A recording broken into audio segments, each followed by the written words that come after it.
What's up, guys? It's Mike. Here's the video you guys have been waiting for, the downshifting video. I'm going to show you how to downshift, but I'm going to explain a few things. First off, check me out on Instagram at Smurfinwrx. I give shout outs, so make sure you tag me in your pictures. More than happy to help spread the word for you guys. Also, another thing is, do not be discouraged when you first start downshifting. Most of it is basically learning how your car reacts to you, and then the other thing is learning the concept of how to do it. So just a lot of practice. Eventually you'll get it and you'll be really smooth at it. I've been doing it for a while and it's still not perfect, so don't worry about it. Just keep on trying. Alright, so I'm going to get started. I don't use the heel toe technique at all. I think it's a little bit too complicated and I don't practice enough to be really efficient at it. But if you guys can do it, more power to you. I just don't use it. I use pretty much the same method as most normal people use. Is you slow the car down just enough where you can downshift to the bottom gear, or lower gear, by just putting in your clutch, revving it, and then letting go of your clutch while adding gas. And I'll kind of try to explain that to you, but just a lot of practice, so I'll try to help you as much as I can. Alright guys, the idea here is fairly simple. It's going to be, say, the car's not on right now. I'm just going to show you everything dry, okay? You're in neutral right now. You're driving along, you're in first, you go to second, third, and fourth. Say you're in fourth gear, right? You're in fourth gear and you're driving in fourth gear with your foot only on the gas. Now you want to downshift from 4 to 3. What you're going to do is you're going to wait for the RPMs, depending what RPMs you are. So say you're at about 4th gear, around 2,000 RPMs, okay? You're going to downshift to 3rd gear, which will probably bring the RPMs up to close to 3,000, 2,500 maybe, between 25 and 3,000 RPMs. This is what you're going to do. 4th gear, you're driving along, you're going to let go of the gas, put in the clutch all the way down, you're going to rev the car just slightly enough where it'll bring the RPMs. I usually do it about 700 above what I was just at. So if I'm at 2,000, I'm gonna rev it up to about 2,700. And you get the feel of the car as you go. So you're gonna rev. As soon as you do the rev, you're gonna push all the way up into 3rd gear. Right when you enter 3rd gear, with your rev up, you're gonna let go of your clutch, and you can do it as fast as you can. But you'll get to know the car. Sometimes you can pop it right out, sometimes you have to gradually do it. As you're letting go of the clutch, you're going to apply the gas again. So quickly, it's going to be 4, driving with gas pedal, let go gas pedal, put in clutch, rev, you're going to rev it down, put in 3rd, and as soon as you rev, you're going to let go, and then you're going to hold the gas where the rev was, and then let go of the clutch.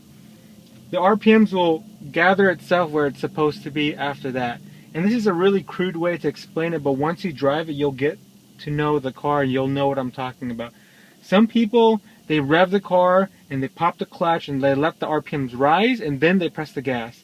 I do it kind of in combination. I rev, let go of the clutch, and then I push the gas at the same time to keep the RPMs at that rev level. It's a really crude way of explaining it to you, but as you guys drive, you guys will know what I'm talking about. So let's try a few demonstrations and see what I can do for you.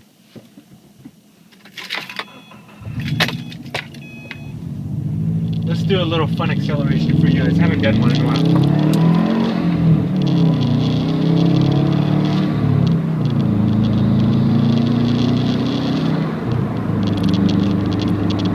Real light. Okay, so we're gonna do the 3rd gear again. Let's try this. So I'm slowing the car down, letting the engine braking work. And pretty much you repeat the process over from 4th to 3rd to 3rd to 2nd, and you never do it from 2nd to 1st. At least I never do it. I don't know if you guys do it or not, but I never found it very easy. So I make a quick left turn, and I kind of over-revved it in my shift right there, but it's all in the practice. It's all about practice. It's all about learning how your car works. So going from 4th to 3rd is the same as going from 3rd to 2nd, except the revs might be a little bit different. I refer to revs as sometimes blips. Basically, it's just a quick rev of the car.